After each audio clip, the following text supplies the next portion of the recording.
2 दिवसीय कार्यशाला में समाज उत्थान पर हुआ मंथन, जहां बुंदेलखंड कुर्मी कल्याण समिति उत्तर प्रदेश मध्य प्रदेश के 26 जनपदों में काम कर रही है। बुंदेलखंड कल्याण समिति इस तरह कार्यशालाओं के माध्यम से विचार मंथन करके समाज उत्थान के लिए योजना बनाकर ग्राम स्तर पर लोगों को जागरूक करना। इस कार्यशाला में विशेष तौर पर जैविक खेती पर जोर दिया है। कृषि विशेषज्ञों ने जैविक खेती पर अनेक लाभ बताए। झांसी से विक्रम पटेल की रिपोर्ट। जनपद चित्रकूट धाम के रेवपुरा ग्राम में हूँ। यहाँ पर छत्रपति साहू जी महाराज कृषि महाविद्यालय में एक पटेल समाज द्वारा कार्यशाला का आयोजन किया जा रहा है। कार्यशाला जो पटेल समाज द्वारा आयोजित की जा रही है, इसका क्या उद्देश्य है? ये पटेल समाज के द्वारा इसमें हम लोग 26 जिलों में कार्य कर रहे हैं और ये हम लोग हर 3 महीने में एक जगह कार्यशाला रखते हैं।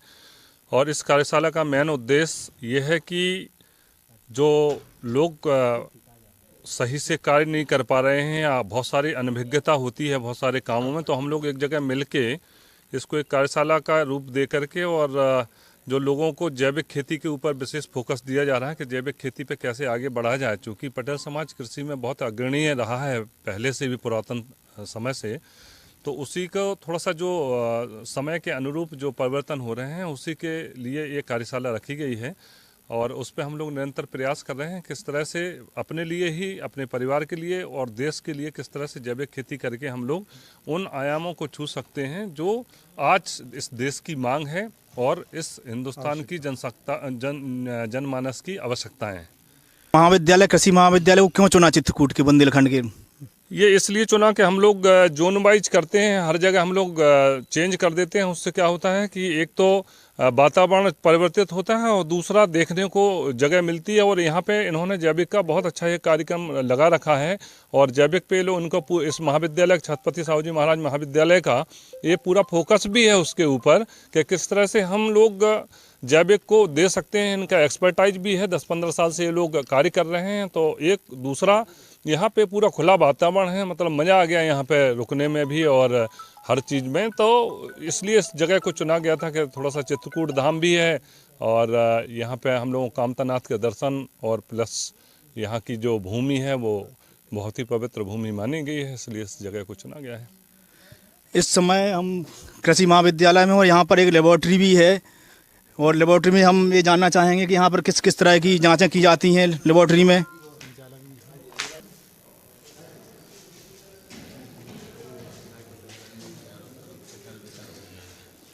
ये आपको लेबोरेटरी दिख रही है सारी, इसमें किस तरह की जांचें की जाती हैं और क्या लेबोरेटरी का काम है आपका? हमारा नाम सिद्धार्थ सिंह है और हम लेबोरेटरी अटेंडेंट है महाविद्यालय के लैब में। और ये मृदा परीक्षण लेबोरेटरी है। यहाँ हम किसान के द्वारा लाए गए मृदा का परीक्षण करते हैं। उससे हम मृदा का परीक्षण का एक चार्ट हमारे पास लगा हुआ है जो स्टैंडर्ड है कि कितना पीएच, कितना नाइट्रोजन, कितना कैल्शियम, कितना फास्फोरस होना चाहिए।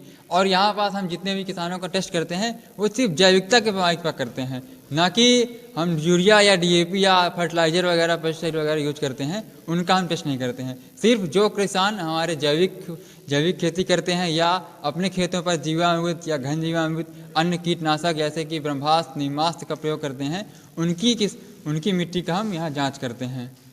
तो ये मिट्टी की जांच करके आप बताएंगे कैसे की जाती है?